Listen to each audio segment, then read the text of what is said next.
in Detroit. But first, the European markets, they've just opened. Tell us how they're looking. Yes, let's take a look, because we've seen lots of things going on in markets generally. Here's how things are looking at the open here in Europe. All of the main indices that we look at are down up to around 0.5%. Now, they're taking their lead from Asia in a way where most markets were up earlier in the session, but then we saw some heavy selling going on in Japan, and that's how the markets are looking. The Nikkei closed down at 1.5%. Now, there are elections for the upper house in Japan this weekend. That could have been a factor in all of that. And shares in Japan Airlines took a knock after an incident on a flight from the US. Yes, now we were keeping an eye on Japan Airlines. Their shares were down just over 1%. As you say, Karen, an incident on a flight from the US. It had to turn around because there was a problem on a Boeing 787 Dreamliner. That's back in the news. Now, this wasn't anything to do with, it seems, the battery problems that Boeing had earlier in the year, which they've now resolved to get those planes back up. Instead, this was possibly a fuel pump issue, but it's bad news for Boeing. Their shares actually rose on Thursday when it seemed like they'd got to the bottom of this problem they had at Heathrow Airport last week with the 787 Dreamliner, where a fire, it seems, was caused more by an emergency beacon than by this battery problem. Boeing said that's easy to remove. Shares went up. We'll see what happens later in the trading session in New York. What happens to Boeing shares following this latest incident? And two big technology companies turned in disappointing results. Yes, first of all, Google, where we saw profits up pretty healthily, but they were lower than expectations. And what seems to be at the root of that is a 6% drop in the price of this clicked-on advertising price. Also, Microsoft was the other one. They also missed expectations. Now, the company's blaming that on this continuing slide in PC sales. Also, it says it's taking a $900 million charge. That's to cover the cut in price that it announced very recently on the Surface tablet computer.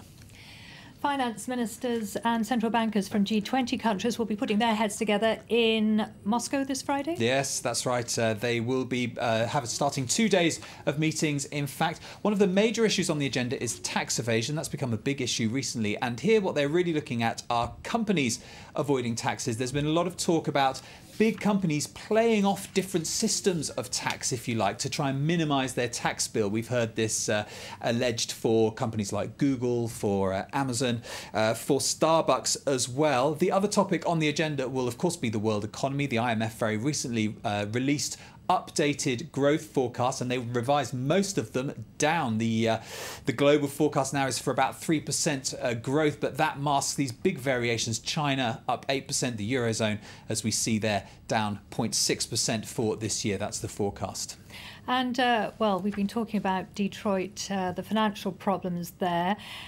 You've been looking at what's likely to happen next. Yes, that's right. And a big problem, of course, is that tax revenues have plummeted in Detroit as people and companies have left the city. Well, those running Detroit are hoping now that entering into bankruptcy protection will help the once proud Motor City get back on track. Rochelle Ferguson has more. Once a beacon of US industrial power, Detroit, Michigan is now a shadow of its former self. On Thursday, the city filed for bankruptcy, citing debts of between $15 and $20 billion. Detroit stopped paying its debts last month as the state's emergency manager, Kevyn, sought relief from creditors. What this does do is give us an opportunity to begin to address some of the city's overbearing debt, which we have discussed ad nauseum at this point. Begin to provide the level of services and address the health, safety, and welfare concerns of the citizens of the city, and to move forward to a fresh start for this great city.